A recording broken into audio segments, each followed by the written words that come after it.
kumakore Zvino Rwanda zvose zvapera Tichatamba tichafara naye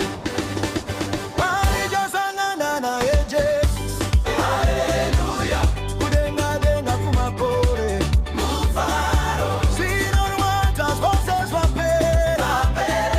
Tichatamba tichafara naye